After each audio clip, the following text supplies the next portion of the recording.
In an earlier segment, we talked with School Superintendent Randy Lowe and BRSU Business Manager Sue Wilborn about the upcoming Taconic and Green budget and the voting that will take place on March 2nd. Well, first of all, around that budget and the other articles on the warning. We weren't able to use the entire interview with Randy Lowe and Sue Wilborn at that time, but thought you'd like to hear the entire discussion.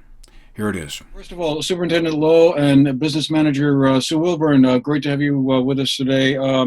Really appreciate you making the time for this conversation.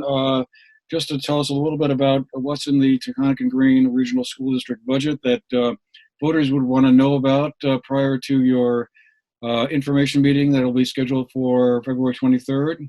And then, of course, before they go to the polls on March 2nd, or mail in their ballots, or drop them off at town hall, whatever they decide to do. So, what can both of you tell us about the proposed regional school district budget that you've developed? What are the aspects of that you feel the voters should know about before they mark up their ballots?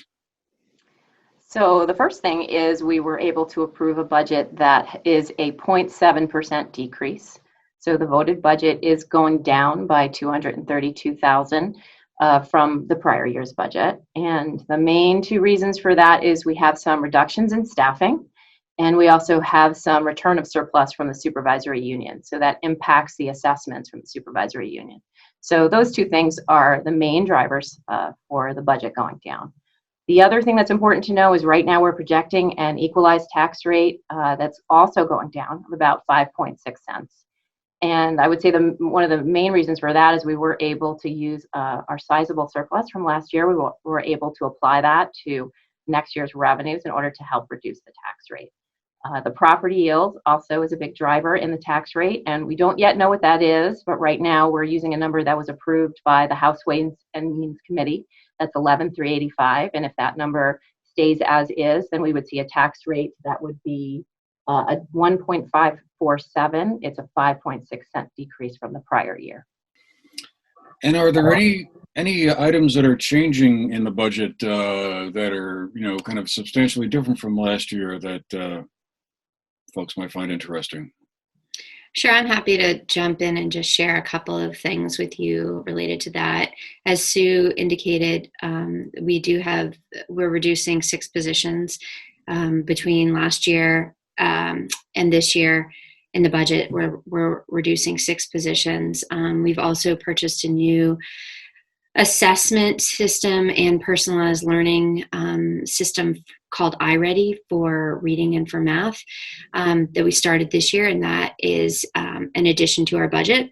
And we are going to be continuing with having a learning management system called Seesaw that we started this year in response to the pandemic.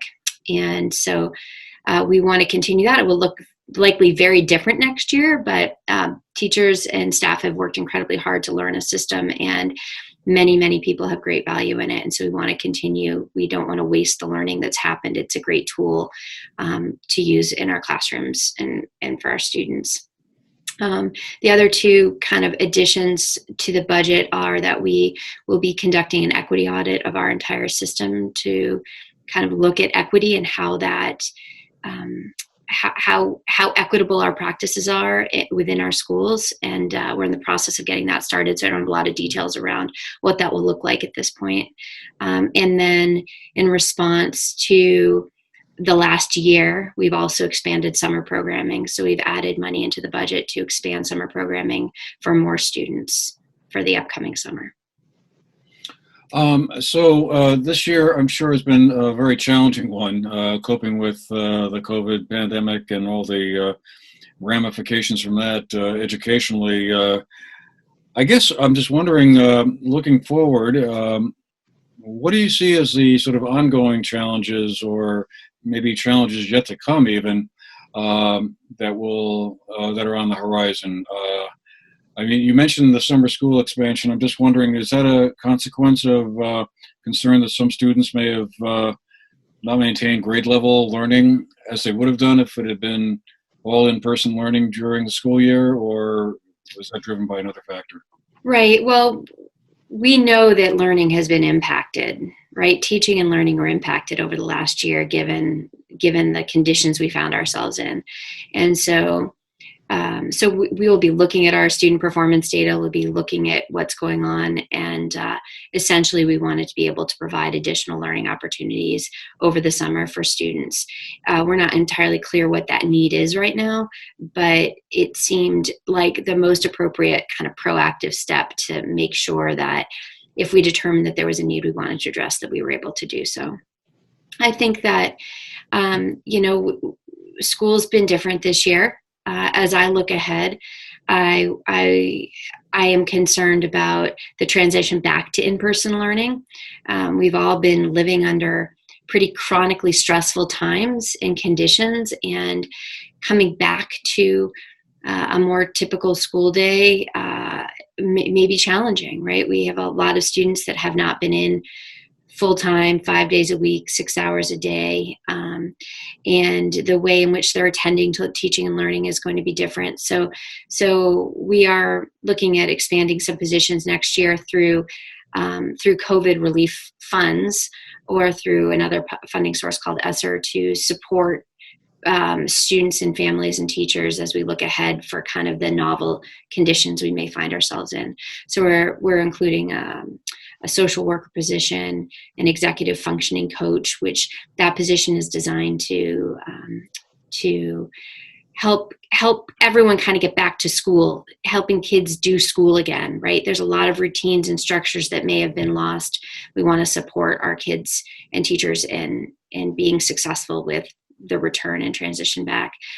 So those are grant funded. Those are not part of what you find in the local budget that's being presented, but using the grant funds to support those for the next year or possibly two, we hope will help. And we don't know all of our COVID relief funding. We don't know how much we're going to get. We don't know any details right now. So there may be additional positions that become available once we have a better sense of the financial landscape. Well, you just anticipated a question I was going to throw to the business manager there about the COVID funding relief. But I was wondering, Sue, are there going to be big differences between the different towns within the regional school district that voters will see, or are they all going to be voting on the same basic budget package? Yeah, so they all vote on the same budget. It's all one budget. What will be different is individual towns will all have individual tax rates.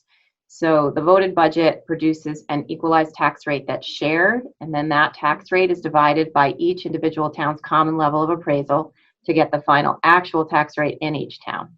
And we do have details on all of this in our annual report that everybody can find on our website. And there are reports that are available around town, and you can call our office to get one mailed directly to you. We don't know what the actual tax rates are going to be yet because we don't have the property yield approved by the legislature yet. That typically happens in late spring. So we have projections available for everybody on how each individual town will be impacted. So they can go to your website, brsu.org, and get a lot of information additionally. So the plan is then on the 23rd, starting at when, 6 o'clock is it, or 7 o'clock? It's at 7 o'clock on the 23rd.